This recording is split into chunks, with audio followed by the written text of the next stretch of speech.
Bom dia, pessoal. Vamos dar início, então, à banca avaliadora do melhor trabalho da 40ª Semana Científica do Hospital de Clínicas de Porto Alegre. Esse é o 7º ano consecutivo em que o Hospital de Clínicas realiza essa iniciativa para a escolha do melhor trabalho desse evento.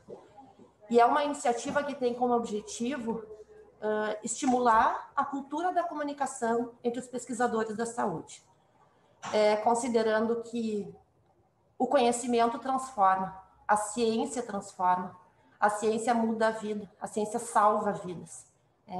E essa transformação acontece no momento em que as pessoas, o cidadão comum, não importa a sua origem, a sua formação, ele tem acesso à informação sobre saúde.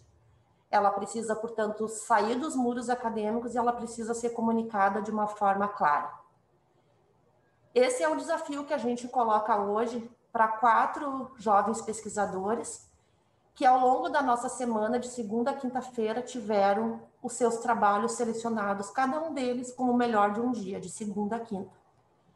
Entre mais de 1000 temas livres inscritos nas diferentes áreas do conhecimento relacionado à saúde, eles passaram por um crivo científico muito rigoroso de uma comissão científica, após apresentações orais. E hoje os 4 vão estar aqui com a gente, fazendo uma apresentação totalmente diferente, uma apresentação para uma banca formada por jornalistas e divulgadores científicos. A gente não vai aqui julgar o mérito científico desses trabalhos, esse está comprovado, esse está mais do que verificado pelos seus pares. Aqui nós estamos propondo aos pesquisadores o desafio de que consigam comunicar para qualquer leigo, para qualquer cidadão, os resultados de suas pesquisas. E é isso que os nossos convidados vão avaliar. Então, eu gostaria de apresentar para vocês a nossa comissão avaliadora, dando as boas-vindas e nosso imenso agradecimento pela participação.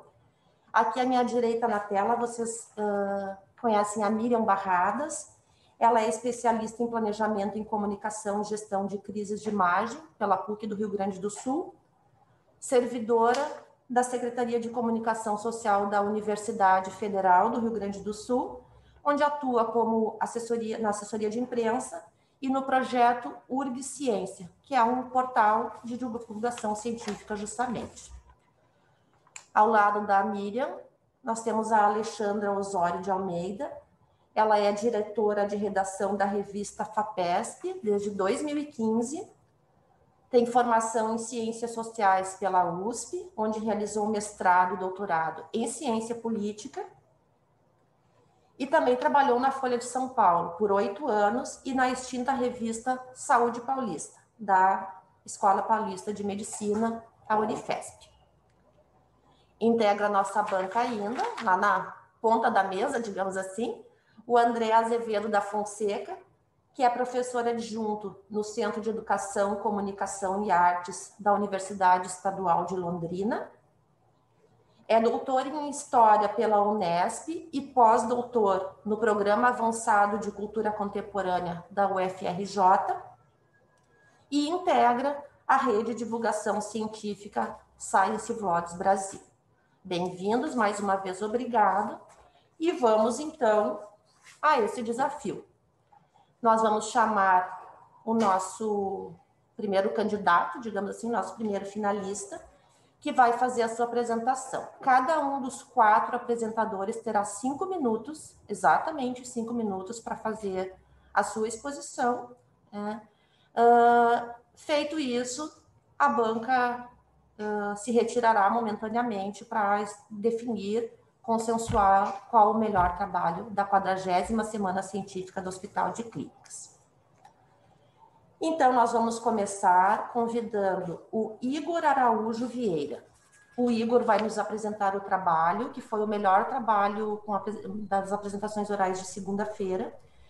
O trabalho é intitulado Rede de Mirnas envolvida na regulação da via de P53 e a análise de mir-SNPs como potenciais modificadores de fenótipo na síndrome de Li-Fraumeni. Contigo, Igor. Obrigado, Elisa, pela apresentação.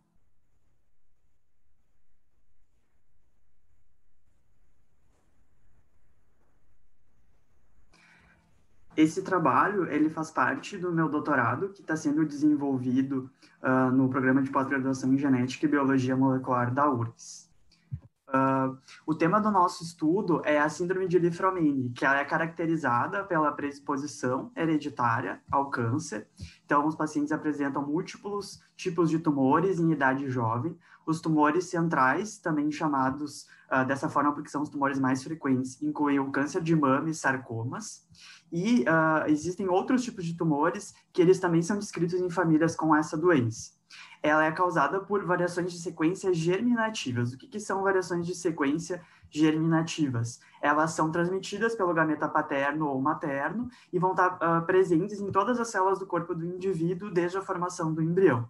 E essas variações de sequência causadoras da Li-Fraumeni estão presentes no gene TP53. Então, eu estou falando de alguns conceitos de genética para relembrar. Então, o gene é um segmento de sequência que está contido dentro dos cromossomos e ele vai gerar, então, um produto que vai ter uma função dentro da célula.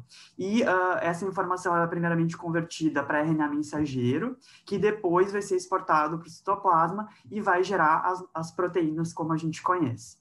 O nosso estudo ele é muito baseado na relação entre genótipo, que é a constituição em termos de sequência em relação a um determinado ponto do genoma, e o fenótipo, que são as características observadas do indivíduo. E a gente focou em estudar trocas de bases únicas, então variações de sequências no DNA, que a partir de agora eu vou mencionar como variantes genéticas, com uma frequência maior que 1% na população.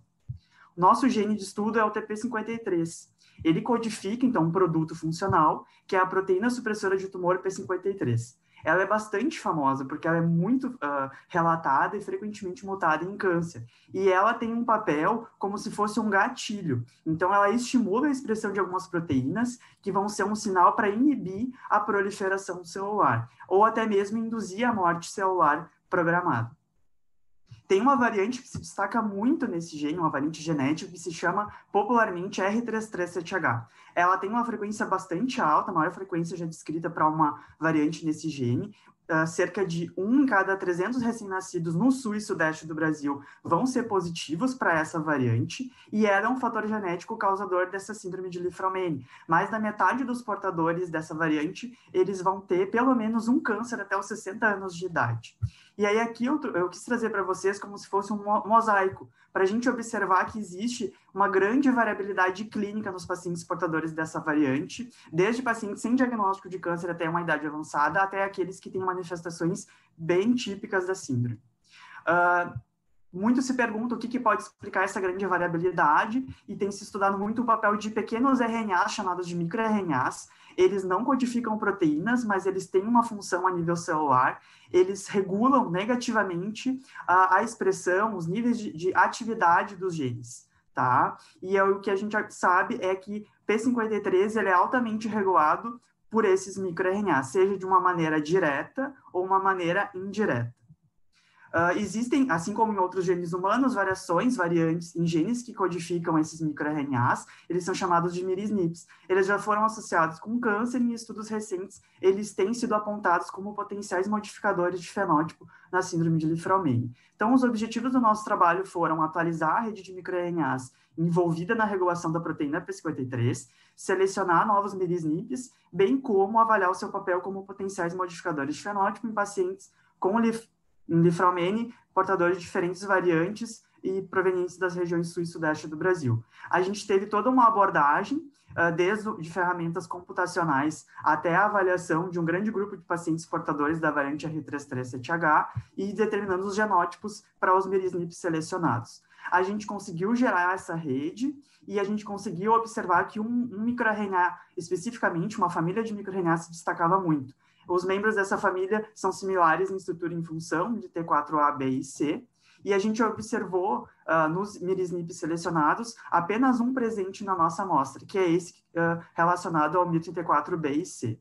A gente foi estudar o papel dele em relação às variáveis clínicas dos pacientes, e a gente observou como principal resultado que os pacientes portadores das duas cópias da variação desse miR-SNP de MIR34B e C, eles tinham tumores não centrais, né, da síndrome. E isso foi corroborado por achados anteriores da literatura. Então, o nosso trabalho, ele tem como principal achado essa associação que fez com que a gente acreditasse que a maior frequência desses tipos de tumores em famílias de Framene, portadoras tanto da variante R337H quanto dessa variação de sequência, isso pode ter implicações clínicas para o monitoramento desses pacientes através de exames de imagem periódicos. Aqui meus agradecimentos e obrigado pela atenção de todos. Obrigada, Igor. Nós vamos passar, então, para a apresentação do trabalho que foi selecionado na terça-feira. Nós convidamos a Gabriela Chu, que vai nos apresentar comparação da acurácia do modelo XCare com o modelo SORT na predição de óbito intra-hospitalar em até 30 dias após a cirurgia. Contigo, Gabriela. Bom dia.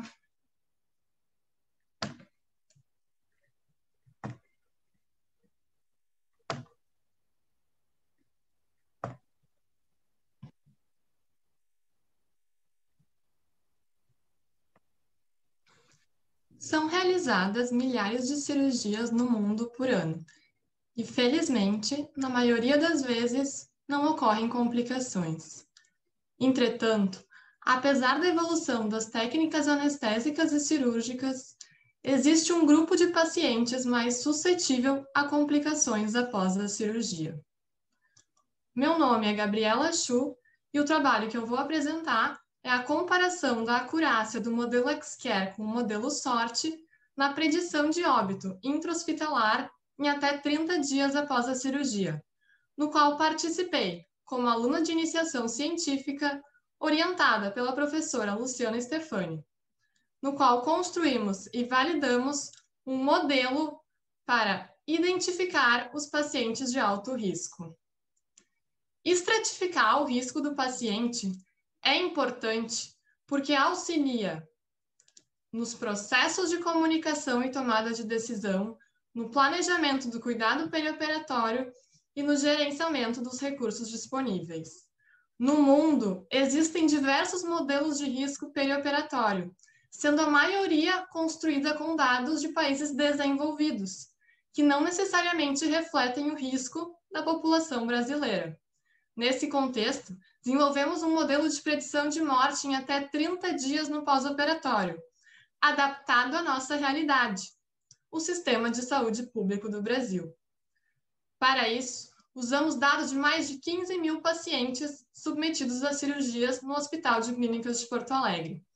Selecionamos as variáveis preditoras, avaliamos a discriminação e calibração, comparamos com scores tradicionalmente usados, como o modelo SORT, e validamos nosso modelo em uma segunda amostra de pacientes cirúrgicos.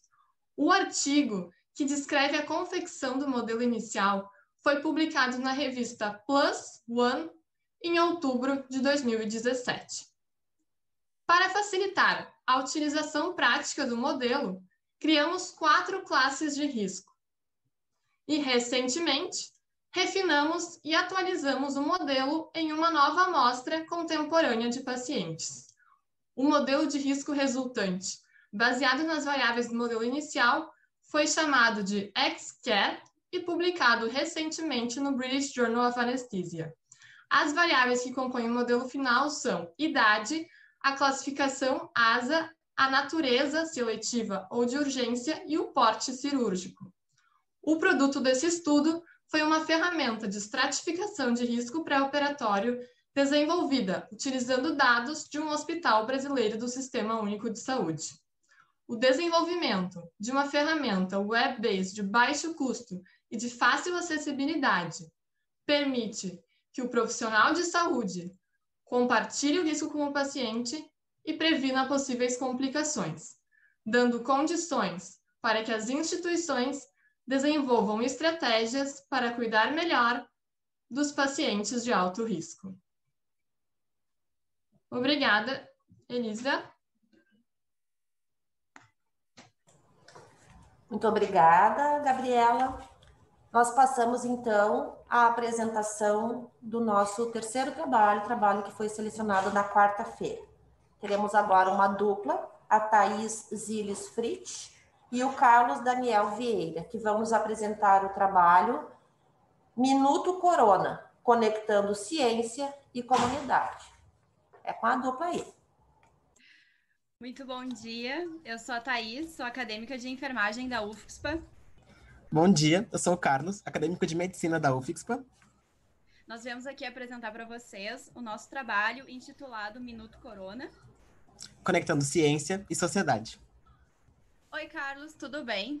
Eu fiquei mega interessada no projeto Minuto Corona. Eu vi que vocês têm muitos alunos de vários cursos participando e vocês têm muitos conteúdos no Facebook, no Instagram e até no WhatsApp. Então, eu queria saber qual é o objetivo do trabalho de vocês.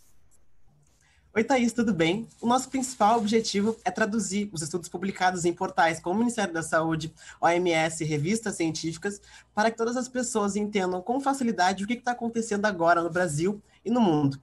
O projeto ele foi se moldando conforme as novas evidências foram surgindo, e várias pesquisas, por exemplo, elas são publicadas em outros idiomas, como a linguagem científica. O nosso maior desafio é tornar essa linguagem científica acessível para a população, que a gente entende que a pandemia é algo coletivo e que todas as pessoas precisam ter esse conteúdo de forma facilitada.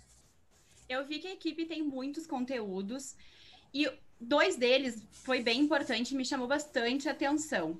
Um deles foi sobre a paramentação e a desparamentação para profissionais de saúde, que estavam se contaminando muito na hora de desparamentar. Então, e também vocês fizeram um outro sobre a contaminação, né, do coronavírus, que foi um artigo que saiu da Lancet. Então, vocês fizeram um vídeo que ficou bem fácil e didático. E também, vocês fizeram dicas de filmes, dicas de receitas, séries. Então, eu queria saber como que vocês produzem esses conteúdos. Thaís, a gente está produzindo conteúdo desde março. Cada fase da pandemia era um conteúdo diferente. Agora, o nosso foco é sobre as questões do distanciamento controlado para o retorno das atividades presenciais e os estudos que envolvem a vacina. Mas nós temos o cuidado com a saúde mental das pessoas também, porque além de levar a informação, nós queremos dar alternativas, atividades para quem fica em casa e tenha que ficar de quarentena, né? Então, tem essa atividade em casa, a gente também ajuda com esses conteúdos. Sim, eu curti muito esses conteúdos. Mas como eles chegam nas pessoas? Então, o processo criativo, ele é complexo. Tudo é feito com muita responsabilidade. Até porque a gente sabe que a gente está lidando com informações que podem salvar vidas. Tudo que a gente produz, seja card, foto, vídeo, tem que ser acessível. Com uma letra grande, com legenda, com um áudio bom, às vezes com linguagem de sinais, e tudo é discutido entre todas as pessoas do grupo em reuniões que são feitas nos finais de semana. Carlos, eu vi que o Minuto Corona tem um diferencial, que é a teleorientação. E vocês fazem isso através do WhatsApp, que é uma ferramenta que a gente está aqui sempre na nossa mão. Então, eu queria saber um pouquinho mais sobre essa teleorientação que vocês fazem. Então, Thaís, através do WhatsApp, as pessoas podem enviar a sua pergunta para a gente, que a nossa equipe, que é multiprofissional, responde quase que instantaneamente, em qualquer horário do dia. Nós temos o cuidado com a acessibilidade também. Se a pessoa não sabe escrever ou tem alguma dificuldade, ela pode enviar a pergunta por áudio, nós vamos responder por áudio também. Claro que isso não substitui atendimento médico presencial, mas ajuda muito a população nesses momentos de crise sanitária. Além disso, na plataforma mesmo do WhatsApp, a gente emite um boletim epidemiológico alguns dias da semana de todas as capitais do Brasil e dos estados. E enviamos vários conteúdos durante a semana também para ter esse conteúdo dentro da plataforma do WhatsApp. Nossa, é muito legal. E quantas pessoas vocês já conseguiram atingir, alcançar com esse projeto? Então, Thaís, só no WhatsApp a gente já cadastrou mais de 1.100 pessoas de 18 estados do Brasil. Mas nas redes sociais, se a gente fizer um somatório, nós já alcançamos mais de 100 mil pessoas. É muita gente. Nossa, é muita gente mesmo. E como vocês... Como eu posso participar? Como eu posso entrar? É bem fácil. Tu entra nas redes sociais e procura por Minuto Corona no Facebook, no Instagram ou no YouTube. Além de todos esses conteúdos, a gente já escreveu livro, já escreveu capítulo de livro, já fez material para as escolas, para congresso, e mesmo de forma virtual, a gente conseguiu extrapolar os muros da universidade, conectando ciência e sociedade. Eu agradeço muito o trabalho de vocês, porque mais do que números, são pessoas. Muito obrigada. Esse é o nosso objetivo. Obrigado. Obrigada, Elisa.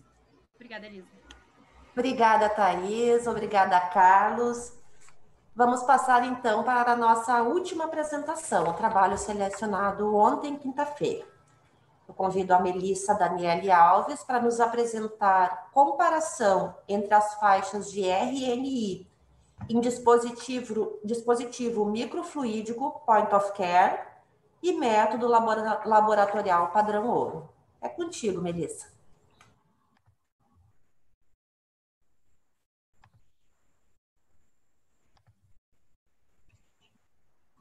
Bom dia, meu nome é Melissa Daniele Alves, eu sou graduanda do curso de Biomedicina na Unicinos, ilustradora científica e bolsista no Instituto de Semicondutores do ITT Chip na Unicinos. E muitos devem estar se perguntando o que esse meu título significa. Para isso, eu fiz uma tradução para vocês. Ele é uma comparação do tempo de coagulação do sangue em um dispositivo de papel portátil e o método usado em laboratório, em pacientes que fazem uso de anticoagulantes orais. E o que são esses anticoagulantes orais? Eles são medicamentos usados para o controle do sangue, evitando que as pessoas tenham sangue muito fino, que leve a sangramentos em qualquer situação, ou que tenham sangue muito grosso, que pode entupir os vasos sanguíneos, levando até a pessoa a ter um AVC. Como as pessoas sabem qual que é a dose de medicamento tomar? É medindo o tempo que o sangue demora para criar um coágulo. Esse tempo em laboratório é chamado de tempo de protrombina, que é o produto final da coagulação. Quando a gente tem um corte na pele, o sangue começa a escorrer. E quando o sangue para, é que conseguiu formar a protrombina, que houve um coágulo. E a partir desse tempo, é feito o cálculo de RNI, Relação Normatizada Internacional. E o que isso significa? Significa que esse valor é padronizado em todos os lugares do mundo. Ou seja, se eu fizer esse exame aqui ou lá no Japão, eu vou ter os mesmos resultados. Porém, não é assim tão simples para esses pacientes. Esses pacientes, eles precisam pegar autorização para fazer esse exame em hospitais, para ir num ambulatório, fazer a coleta de sangue com agulha, por venopunção. E esses pacientes, por já ter distúrbios no sangue, eles tendem a não parar de sangrar tão rápido, eles ficam roxos, eles ficam com dor. Então, depois da coleta do sangue, é mandado o sangue para um laboratório, que nem sempre é no mesmo lugar, feita a análise e liberado o resultado. Só que as pessoas têm que pegar esse resultado e levar de novo no hospital ambulatório para dizerem para ele qual é a dose do medicamento tomar. E a demora desses resultados faz com que a pessoa tome nesse dia do resultado um medicamento que ela devia estar tomando uns 15 a 30 dias atrás, que foi quando ela fez essa análise dela. E como solução, a gente criou um dispositivo portátil, que tem coleta a ponta de dedo, ele pode ser feito em casa, possui resultados em segundos e um baixo custo. Aqui tem um infográfico que eu mesmo realizei, que ele mostra como é que esse dispositivo funcionaria mais ou menos, e o mais importante dele é que com apenas uma gota de sangue, essa gota vai ir até o outro lado do papel e ela vai parar quando o sangue coagular, ou seja, aquele tempo que demora para coagular, a gente vai estar analisando e dizendo qual é o tempo de protrombina da pessoa. E como foi feita essa comparação? Foram usados 145 pacientes para dizer se o dispositivo estava funcionando mesmo. Mas nesse estudo, apenas 84 foram analisados, que eram os que faziam uso de anticoagulantes orais. Foi pega a amostra do paciente, analisado no equipamento do laboratório e no dispositivo de papel e cruzado os resultados. O primeiro resultado, esse é um gráfico de análise de Pearson, que significa que cada pontinho azul no gráfico é uma amostra, tanto do laboratório como do dispositivo. E quanto mais próximo eles estão da linha vermelha, mais iguais elas são. E como dizer se é um resultado bom? De 0,7 a 0,9 indica uma correlação forte, e o nosso gráfico teve uma correlação de 0,8. Esse outro gráfico, a análise de Brand-Altman, ele tem quase o mesmo significado que o outro.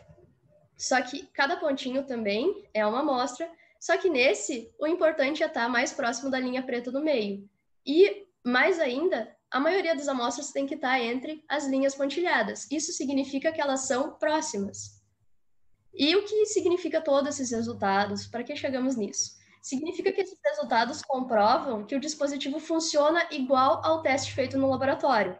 Ele pode mudar completamente a vida de pessoas que fazem o uso desses anticoagulantes orais, assim como também pode ser usado em várias outras situações, como em cirurgias, emergências de hospitais, em ambulâncias, no socorro de pessoas na rua. Esse dispositivo já possui registro internacional pela Biosense, está em processo de análise de produção em larga escala e para então dar seguimento ao mercado. Muito obrigada pela atenção. Aqui está meu e-mail para algumas perguntas, se tiver. Passo minha palavra para a Elisa. Muito obrigada, Melissa. Encerramos, então, as 4 apresentações. Obrigada a todos vocês por terem enfrentado com tanto entusiasmo esse desafio. E agora o desafio é da Miriam, da Alexandra e do André, que vão ter que escolher quem é o melhor.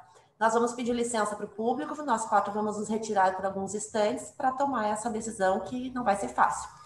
Enquanto isso, a coordenação da atividade segue com a professora Úrsula Mate, que junto comigo coordena esta banca. Até mais então, pessoal. Bom dia a todos. Enquanto a banca tem esse trabalho difícil, né, de escolher entre o melhor trabalho oral da Semana Científica, eu vou apresentar alguns dados para vocês, alguns números dessa semana.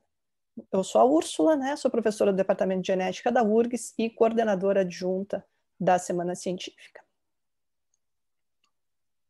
Então, esse ano nós tivemos uma semana muito diferente, né, uma semana atípica, um evento totalmente virtual. Tivemos 1.939 inscritos, uma programação com 14 sessões e 49 palestrantes, e uma média aí em torno de 300 e poucos assistentes em cada sessão. Esse é o lado da semana que todo mundo vê, mas existe um outro lado da semana que é um trabalho intenso, né, de preparação dos resumos, dos posters, das apresentações orais. E eu queria, então, inicialmente agradecer à equipe do GPPG, que trabalhou incansavelmente, né, nesses últimos meses para colocar essa semana de pé. Todos eles têm outras funções, né, e trabalharam aí de noite, nos feriados, nas férias, e ajudaram imensamente que a gente conseguisse coordenar, então, um evento que teve 1.163 resumos submetidos, 213 avaliadores de resumos, e que culminou, então, com a apresentação de 964 pôsteres numa plataforma virtual e 115 apresentações orais. O resultado das apresentações orais, né, nós já vimos agora os 4 finalistas, mas essas apresentações ocorreram ao longo, então, da Semana Científica, em 3 sessões diárias simultâneas, transmitidas pelo YouTube. Os apresentadores mandaram vídeos gravados e depois eles foram arguidos por uma banca. Então, aproveito e agradeço, né, aos 12 mediadores e aos 12 avaliadores dessa sessão. E um esforço, né, que a gente também não vê, então acho que essa foto aqui representa bem o que foi essas 12 sessões no YouTube. Então, tinha todo um pessoal de apoio da SECOM, a gente vê ali a Patrícia Lopes, a Ana Mello, que trabalharam também bastante para que as sessões funcionassem simultaneamente. Mas acho que a grande diferença dessa semana foram os pôsteres, né? A gente está habituado a ver ali o saguão cheio de pôsteres, esse ano não tinha pôster do saguão. O evento foi virtual e a gente construiu, então, um auxílio inestimável do Rafael Zimmer na construção dessa plataforma, onde os pôsteres foram apresentados. Na plataforma, as pessoas podiam encontrar os pôsteres, podiam fazer algum comentário, podiam curtir algum pôster. Aí a gente ficou com medo que os pôsteres ficassem esquecidos, né, na plataforma e tentamos, então, estimular que houvesse algum tipo de interação. O primeiro tipo de interação é a questão dos comentários, e a gente teve muitos comentários, foram mais de 900 comentários nos pôsteres. Muitos são engajamento, então, como esse comentário aqui, uma ideia de discutir, né, a ciência que está por trás do pôster, daquele trabalho. Alguns, muitos também de reconhecimento, na verdade, sobre o fazer científico e a importância da ciência. A maioria, na verdade, foi desse tipo, então parabéns aos colegas, muitas felicitações, né, pelos pôsteres. inclusive alguns, assim, de família. E aí a gente se dá conta, né, de como esse modelo propiciou que os pôsteres chegassem a pessoas que normalmente não teriam acesso, né, à semana científica. Quer dizer, dificilmente, a não ser se a pessoa seja da área da saúde, alguém, um padrinho ou uma madrinha, iria ver o pôster lá no Hospital de Clínicas, né? Mas aqui pôde conhecer um pouco do trabalho da sua afilhada. Então, esses foram os comentários, né, que finalizaram até quarta-feira, 922 comentários.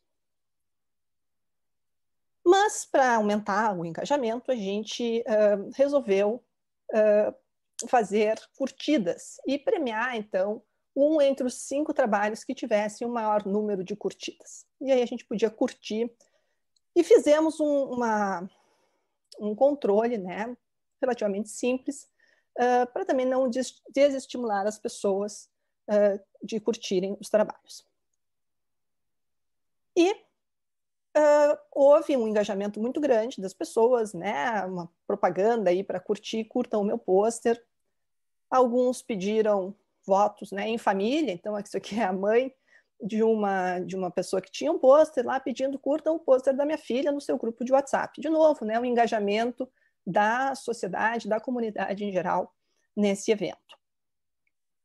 Entretanto, vimos em algum momento aí que parecia que havia alguns robôs. Fizemos uma solicitação, né, avisamos que a gente iria auditar os votos para que as pessoas não usassem desse artifício. Não é esse o objetivo do evento, é gerar de fato um engajamento real.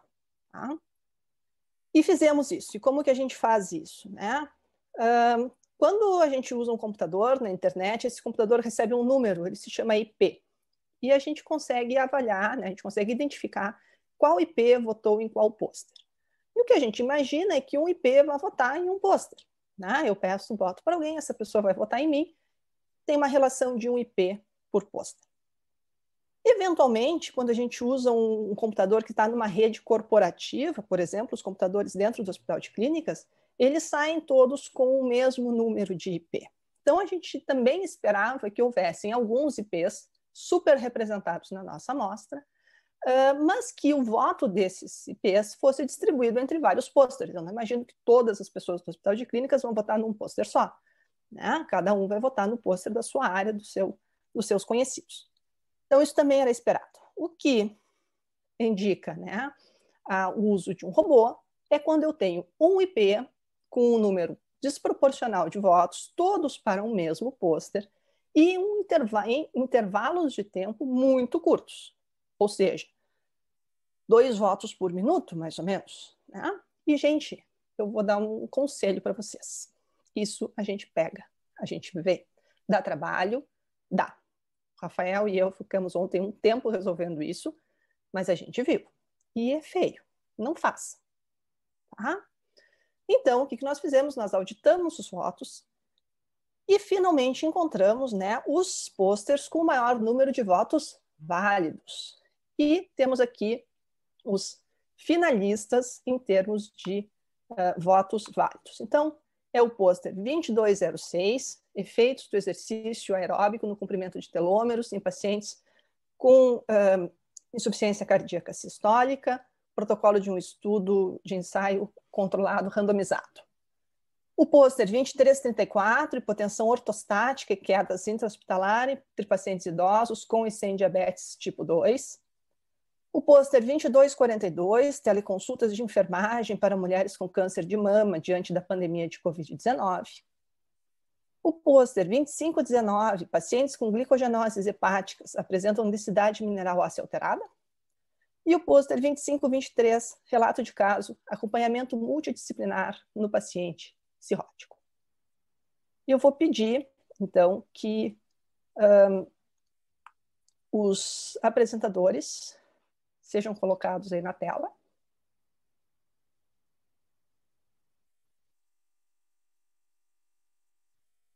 Para que a gente possa identificar, então, o vencedor. Tá? Então, não tenho um envelope, né, para abrir assim um envelope tipo Oscar, mas vou olhar aqui no WhatsApp para saber qual é o vencedor. Tarará. E o melhor pôster da 40ª Semana Científica do Hospital de Clínicas de Porto Alegre é 2334, hipotensão ortostática e quedas intra-hospitalar entre pacientes idosos com ICEM diabetes tipo 2. Passo a palavra, então, para a representante desse pôster. Oi, bom dia a todos. Agradeço, de coração, é importante agora evidenciar os pôsteres dos trabalhos com pacientes idosos. Então, eu fico muito feliz com esse título. Obrigadão. Olá, pessoal, estamos de volta. Então, pedimos desculpa porque demoramos um pouquinho mais do que desejado para voltar, mas, olha, foi uma conversa muito difícil, né? O pessoal da banca dessa vez realmente tem um desafio muito grande com as apresentações que a gente assistiu. Eu vou passar a palavra primeiro para a Alexandra, que vai comentar. Nós queremos fazer alguns comentários sobre cada um dos trabalhos, os avaliadores vão fazer, cada um vai falar um pouquinho do que eles viram nessas apresentações, e depois disso a gente anuncia o vencedor. Contigo, Alexandra. Obrigada, Elisa. Bom, a banca queria parabenizar os 4 que fizeram apresentações muito bacanas, trabalhos muito, muito bacanas, passaram por um crivo enorme para chegar até aqui, e não é nada fácil apresentar, enfim, em público. Então, nossos parabéns, porque realmente assim, uma qualidade super alta. Eu vou comentar os 2 primeiros por ordem cronológica, para depois a gente anunciar o vencedor, porque a gente queria que vocês tivessem ideia de por que a gente demorou tanto para chegar a essa conclusão. Então, Igor, a tua pesquisa é, sem dúvida nenhuma, mais complexa em termos de conhecimento científico do que está aqui. Então, lembrando que a gente não está aqui para avaliar o mérito, a gente estava aqui para avaliar a apresentação, tá? Então, a sua apresentação, você começou super bem, explicando os termos e tudo mais, e tentando contextualizar, explicar por que isso é importante e tal. Então, você começou bem, mas, assim, era muito complexo, muito difícil, e no final você acabou, você ultrapassou o tempo e acabou tendo, vamos dizer, você pintou o quadro, mas daí na hora de explicar quais eram os seus resultados, isso acabou sendo dificultado porque o tempo tinha esgotado. Então, e tinha muito texto nos slides, que é uma coisa importante para tentar dar uma reduzida, assim, simplificar. Mas, assim, olha, nossos parabéns, porque você realmente, assim, você foi muito longe em termos da dificuldade daquilo que você estava apresentando. Esqueci alguma coisa? André e Miriam? Não?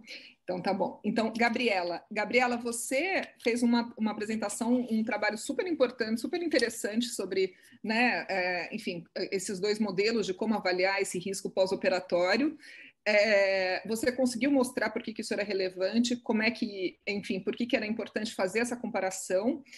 Daí, assim, os pontos que a gente acha que deixaram um pouquinho a desejar são o fato de que o texto pareceu um pouco lido, assim, pouco espontâneo, e isso acaba sendo um fator que desencoraja um pouco a audiência. Os gráficos, alguns eram um pouco complexos, que poderiam ter sido um pouco mais simples. E o vídeo, eu não sei se foi uma intenção de mostrar os frames, ou se você estava projetando um vídeo que acabou travando um pouco, isso também atrapalhou um pouco a visualização da sua apresentação. Então, isso, vamos dizer, pesou um pouquinho em termos da atratividade da sua apresentação. Então, bom, agora eu vou passar a palavra para o André, que vai falar sobre o terceiro trabalho, que é o Minuto Corona, da Thaís e do Carlos. Muito bem, obrigado, Alexandra. De fato, foi um bom debate no momento da nossa avaliação. Nós somos muito solidários a todos os cientistas que estão se esforçando para poder fazer comunicação científica, porque a gente sabe que não é fácil. Conceitos muito complexos para serem explicados para o público exigem vários tipos de reflexão, exigem amadurecimento, e vocês estão certíssimos nesse processo que é indispensável, sobretudo no nosso momento. O Minuto Corona foi um trabalho super legal, muito dinâmico, muito explícito, sim, foi muito simpático. todas as qualidades de divulgação científica são encontrados nesse vídeo, desde a simplicidade até a espontaneidade, a autenticidade, o formato. Nós conversamos sobre a questão das escolhas. Todo trabalho, se você tem 5 minutos para apresentar, você tem que escolher a forma. Você pode apresentar em gráfico, pode apresentar em forma de entrevista. Então, esse exercício ele foi muito legal e ele é um trabalho, de fato, exemplar que nos deixou muito felizes. Assim. A gente percebeu como ele é importante. E nós observamos cada um dos critérios, né, do nosso processo de seleção, e foi um dos trabalhos, um trabalho muito bem votado, nós observamos que no primeiro critério, em termos de complexidade, ele acabou não alcançando a pontuação máxima por conta, evidentemente, né, da complexidade do trabalho original. Ele é quase um trabalho de outra natureza, assim, um trabalho explicando um trabalho, é um metatrabalho. Mas ele é um trabalho fabuloso que me encantou muito, encantou a banca inteira, e vocês estão de parabéns, vocês precisam continuar fazendo isso. Acho que todos vocês não deixem de comunicar ciência permanentemente, porque nós precisamos muito de vocês. Acho que é isso que eu tinha para comentar. E parabéns a todos. Bom, agora eu vou comentar então o quarto trabalho, que é o da Melissa. Melissa, essa é uma opinião da banca, os colegas da banca podem me complementar depois. A gente percebeu que tu teve o interesse, a preocupação de traduzir desde o título do trabalho, que já era uma coisa complexa para uma pessoa que não era da área. Acho que a tua apresentação foi muito feliz em vários pontos. Tu conseguiu explicar para uma pessoa que não conhece o assunto a importância da tua pesquisa, como que ela foi feita, conseguiu explicar todos os passos de uma forma simples e muito compreensível, muito clara. Conseguiu também destacar as vantagens do dispositivo que foi criado por vocês.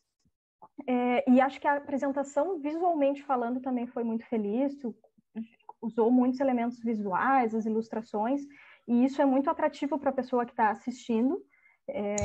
Tu chegou a usar alguns gráficos e no nosso entendimento geral, eles não prejudicaram. Às vezes, gráficos eles podem ser complexos demais para apresentar em tão pouco tempo, para explicar em tão pouco tempo.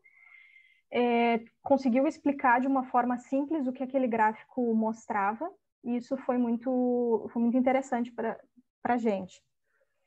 Eu acho que é isso. De um modo geral, o trabalho foi muito bom. Conseguiu traduzir do título até o final. Assim, o trabalho inteiro de uma forma muito, muito simples e completa também. Agora eu passo a palavra para Elisa, que vai fazer o anúncio, o grande anúncio. Bem, então nós vamos convidar para que abra a sua câmera, o seu microfone e nos dê uma palavra.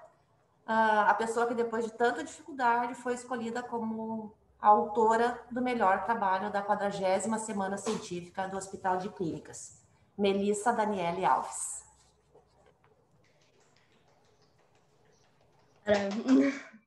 Muito obrigada, gente. Eu fico muito feliz, porque eu, como ilustradora científica e divulgadora científica também, eu consegui realizar o que eu proponho, né? Que é divulgar a ciência para que todo mundo consiga entender. E algo que eu quero deixar muito claro e é muito importante é que a ciência nunca é feita sozinha. Então, eu gostaria muito de agradecer a toda a minha equipe de apoio, todo o grupo do laboratório, porque sem eles a gente não teria um dispositivo tão importante que vai impactar na vida das pessoas. E eu fico muito feliz por estar falando desse dispositivo, por fazer parte dessa mudança na vida de muitas pessoas e também de quem não conhece sobre o assunto, que possa entender. Estou muito feliz. Muito obrigada, gente. Nós estamos muito felizes também, Melissa, parabéns. Essa foi uma atividade, com certeza, muito bacana para encerrar essa parte dos trabalhos de um evento que completa 40 anos consecutivos, né, falando e mostrando pesquisas sobre a ciência e saúde. Né? Eu acho que, mais do que nunca, isso é uma coisa a ser comemorada. A gente, mais do que nunca, precisa da pesquisa em saúde. Então, estamos todos de parabéns, né?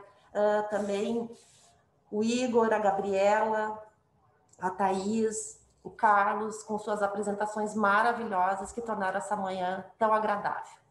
A gente informa, então, antes de encerrar, que a Melissa vai receber como prêmio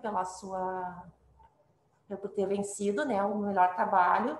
Ela vai receber um tablet Samsung e uma assinatura da revista da FAPESP, que nos foi gentilmente cedida pela Alexandra, integrante da banca. Que faça um ótimo proveito.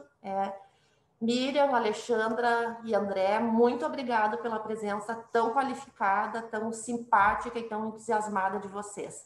A gente espera contar com vocês em outros eventos e vamos seguir nesse caminho de divulgar cada vez mais a ciência, o que vocês fazem tão bem.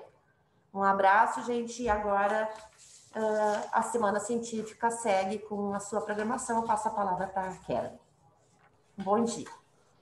Bom dia, nós voltaremos às 11 horas, então, com a conferência de encerramento. Esperamos todos vocês, até daqui a pouquinho. Muito obrigada, gente. Até mais.